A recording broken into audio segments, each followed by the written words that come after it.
With the T.I. situation, if he did that, you're a fucking rat too. I don't spare no motherfucking body. Because if you doing anything wrong, you doing anything criminal-wise, and you cooperate with law enforcement to get you out of trouble, that means you're cooperating. That means you're a rat. With the T.I. situation, if he did that, you're a fucking rat too. I don't spare no motherfucking body.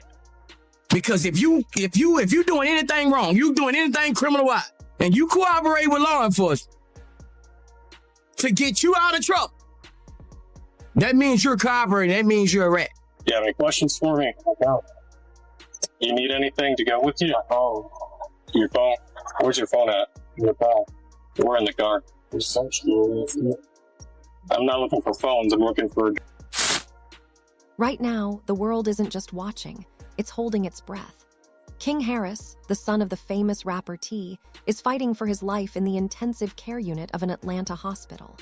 What began as reports of a violent fight in prison has turned into something far more terrifying.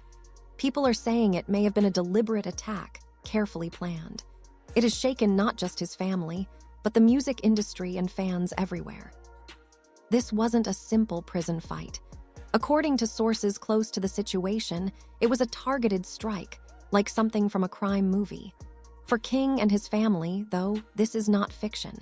It is a nightmare they are living through every hour of every day. Inside the hospital, King lies still, connected to machines, wires, and monitors that beep constantly. Every sound is a reminder of how fragile his condition is. He breathes shallowly, and no one knows what will happen next. Doctors have said the coming 24 hours are critical, and the outcome is uncertain. Family and friends sit by his bedside, holding their breath with every passing second, hoping for a miracle. Outside, hundreds of people have gathered. Some light candles, others kneel and pray. Many simply call out his name, hoping he can somehow hear them. Online, hashtags like Pray for King and Justice for King have gone viral, spreading the hope and worry of people who want answers. The world feels united in both fear and love. Yet beneath the public displays of support, there are troubling whispers. According to leaked information and insiders, this may not have been random at all. Surveillance cameras that should have recorded everything went offline at the exact moment the attack happened. There is no video, no proof, just silence. And that silence is deafening. An audio clip, reportedly recorded by a nurse inside the prison, has fueled more fear. In it, she says quietly, "This wasn't an accident. Someone planned it. They wanted him gone." The recording spread online in hours, raising questions about whether King was intentionally targeted, and if so, why. Some believe King might have stumbled upon dangerous secrets behind prison walls, corrupt staff, illegal deals, or operations that should have stayed hidden. Others think it may not have been about him personally. Instead, it could be a message to his father, T, sent by people holding grudges or power that even fame cannot protect against. There is also a darker idea. Maybe this attack was personal, planned by people outside the prison with motives far beyond what anyone could imagine. It suggests that King was caught in something bigger than he ever expected, a game with stakes higher than safety, fame, or wealth. Until now, the Harris family seemed untouchable. Their fame and fortune, their layers of protection, made them feel secure. But this incident has shown just how vulnerable they really are. The world is seeing their pain in the rawest, most human way. King's mother, Tiny, was caught on video collapsing in the hospital hallway. She sobbed uncontrollably, asking, "Why my child? Why him?" That moment spread across social media instantly, turning one family's grief into a shared heartbreak felt worldwide. T, usually strong and composed, was seen outside the ICU with tears streaming down his face.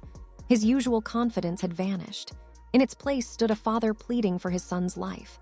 "I don't care about justice," he said through his tears. "I just want my boy to live."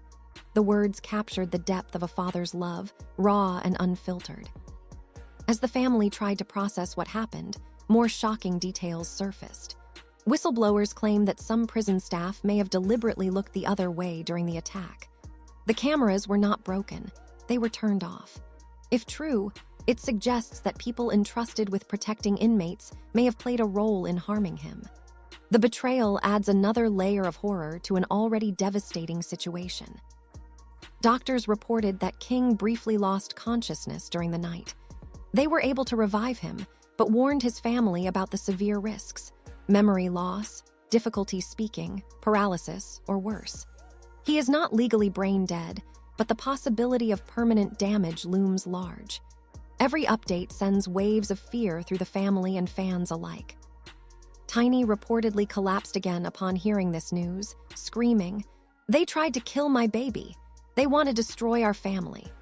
Her grief echoed through the hospital corridors and across social media, resonating with millions who watched in disbelief and sorrow. Friends, fans, and even strangers have shared messages, videos, and prayers, hoping that their support reaches King in some way. Celebrities, fellow artists, and community leaders have spoken out, demanding justice and accountability. Yet, despite the public outpouring, uncertainty remains. Every moment feels like an eternity for those who love him.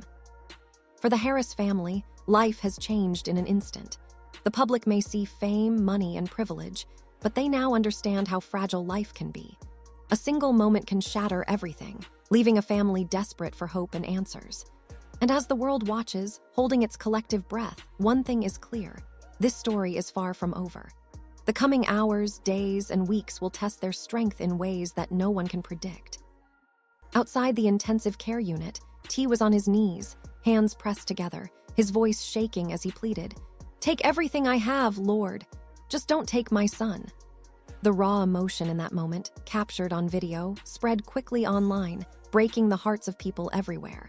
It was impossible not to feel the pain radiating from a father desperate to protect his child.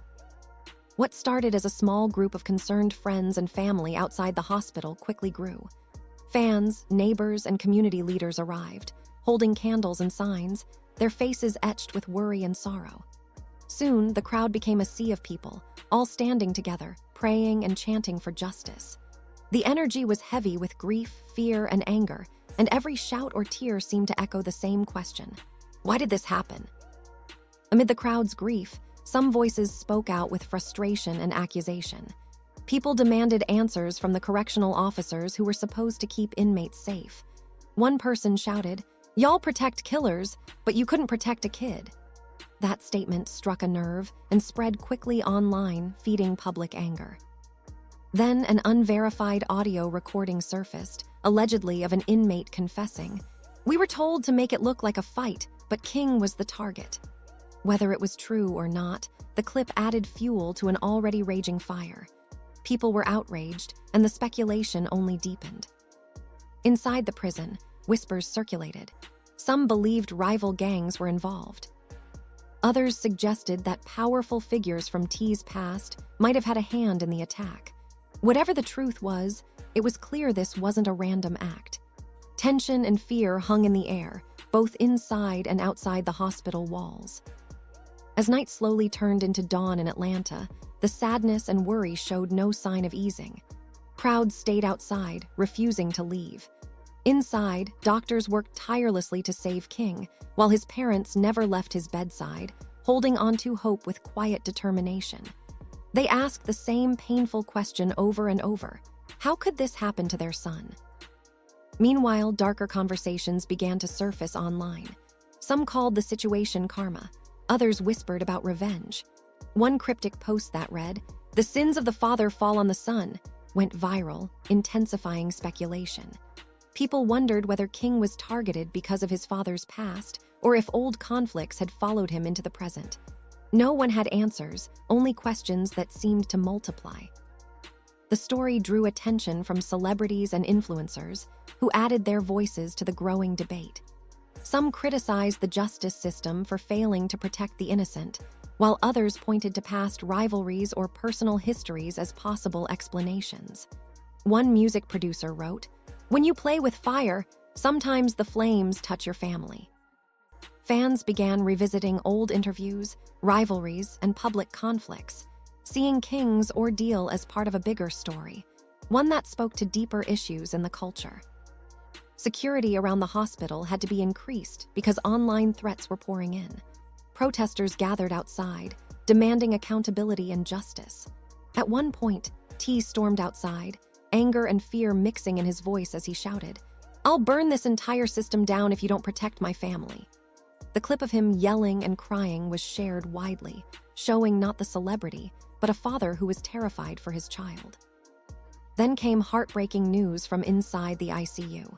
King's condition remained critical, and doctors warned that life support decisions might soon have to be considered if he didn't improve. T reportedly told the medical team, "You don't get to decide how my son's story ends." His words captured a father's refusal to give up, even in the darkest moments. Outside, vigils continued late into the night. One photograph, showing T holding King's hand and whispering, "Daddy's right here. I'm not leaving you," went viral. The image became a symbol of a parent's love and fear, touching hearts around the world. Questions kept piling up. How could the guards have allegedly done nothing? Why were security cameras turned off? Reports suggested that King had suffered severe brain trauma, possibly from a weapon. Some feared the attack wasn't just random violence, but a deliberate message aimed at T's family. Doctors warned that even if King survived, the injuries could leave lasting effects. Inside the ICU, machines beeped steadily, marking the fragile line between life and death. Outside, the city seemed to pause, holding its breath along with the crowd of vigil watchers, friends, and fans. What had started as a tragic event quickly became a symbol of systemic failure, a community's grief, and the countless unanswered questions left in its wake. As the hours and days passed, the sorrow did not fade. People waited, hoping for answers, praying for justice, and silently wishing for a miracle. T and Tiny refused to leave their son's side. Tiny whispered softly to him, "I'm not leaving until you wake up," her voice steady but heavy with worry. A final image of T, hunched over King's hospital bed, spread across social media. A father broken, exhausted, but still holding on. In that moment, the world saw something powerful. A love so strong that even tragedy could not shake it, a determination that refused to let go, and a family clinging to hope against all odds. Hoping for a miracle. Outside, hundreds of people have gathered. Some light candles, others kneel and pray. Many simply call out his name, hoping he can somehow hear them. Online, hashtags like Pray for King and Justice for King have gone viral, spreading the hope and worry of people who want answers. The world feels united in both fear and love. Yet beneath the public displays of support, there are troubling whispers. According to leaked information and insiders, this may not have been random at all. Surveillance cameras that should have recorded everything went offline at the exact moment the attack happened. There is no video, no proof, just silence. And that silence is deafening. An audio clip, reportedly recorded by a nurse inside the prison, has fueled more fear. In it, she says quietly,